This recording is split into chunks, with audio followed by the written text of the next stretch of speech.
Viewers நாங்களோட Lakshmi நீங்க பதிருக்கிறது 0 point Lakshmi shooting மறுபடியும் ஆரம்பிச்சிட்டாங்களா அப்படிங்கிற ஒரு கேள்விக்கு பதிலும் கிடைச்சிருச்சு. இந்த இடத்துல வந்து ஒரு பியூட்டிஃபுல்லான சாங், அதுவும் சுவாமியும் சரி நம்மளுடைய ருத்ரனும் சரி விஜய் அண்ட் நிவினா அவங்களுடைய ப்ரெசன்ஸ் அங்கே பார்க்குறோம்.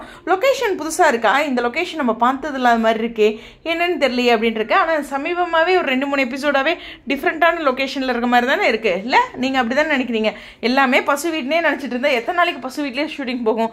சரி, ஒரு மைண்ட் வைஸ்லேயே இருந்தேன். ஆனால் இது புது லொக்கேஷனுங்க, எனக்கு தெரிஞ்சு எனக்கு டிஃப்ரெண்ட்டாக தெரியுது. நீங்கள் இந்த லொக்கேஷன் பற்றி சொல்லுங்கள். What a song! தப்பு கணக்கு போட்டு தவிச்சேன் தங்கமே ஞான தங்கமே.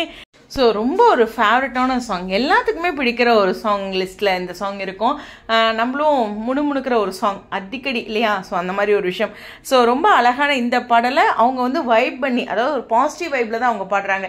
நமக்கு பிடிச்ச சாங் வந்து சேடான டைம் தான் பாடணும் இல்லை, எல்லா டைமும் பாடலாம்ல, கரெக்டு தானே? சாங்கிறது நம்ம என்ஜாய் பண்ணுறதுக்காக இந்த மாதிரி லிரிக்ஸ்லாம் நம்ம பாடும்போது நமக்குள்ளே ஒரு குட் ஃபீல் வருங்க.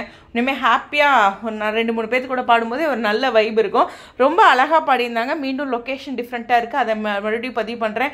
கிளியராக இருக்காச்சும் அப்டேட், அதை பற்றி ஐடியா இருந்ததுன்னா சொல்லுங்கள். இதே மாதிரி ஷர்ட்டில் தானே அவர் மலேசியாவிலே இருந்தார், எனக்கு வேறு அதே மாதிரியே தோணுச்சு.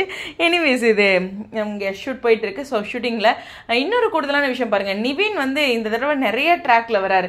அதாவது பொதுவாக அப்பப்போ எபிசோடில் வர்றாரு. இந்த தடவை இந்த ஷெடியூலில் எல்லா நாள் ஷூட்டுமே அவர் இருக்கிற மாதிரி தான் தெரியுது. அப்கமிங்கில் நிறையா வராரு அவர், அதுவும் கொஞ்சம் கவனிக்கக்கூடிய ஒரு விஷயம். பார்ப்போம் என்ன நடக்குதுன்ட்டு. விஜய் வந்து யாருக்கும் தெரியாமல் ஒரு லொக்கேஷனில் இருக்காருல்ல, அந்த மாதிரி இருக்கிற தருணத்தில் தலைமறைவாக இருக்காங்க. அந்த மாதிரி காட்சிகள் இருக்கும்போது ஆனால் ஒரு தொடர்ந்து காட்சிகளை வர்றதுனால இந்த பிரச்சனைக்கு முடிவாக நாளைக்கான ப்ரமோ இருக்கும். நாளைக்கு வேறு பயங்கர ஒரு இம்பார்ட்டண்டான ஃபங்க்ஷனுக்கு நான் பொள்ளாச்சி போகிறேன். ஸோ என்னால் அந்த 10 o'clock டான் போட முடியுமான்னு தெரில, முன்னாடியே பதிவு பண்ணிக்கிறேன். கஷ்டப்பட்டு எங்கேயாச்சும் ஒரு காருக்குள்ளேயாச்சும் உட்காந்து பேசிடுறேன் உங்களுக்காக, ஓகேவா? எனிவேஸ் இன்றைய ஒரு பியூட்டிஃபுல்லான அவங்களுடைய வீடியோ உங்களுக்காக ஹாப்பியாக இருந்திருப்பீங்கன்னு நினைக்கிறேன். எனிவேஸ் உங்களுடைய கருத்துக்கள். Stay tune.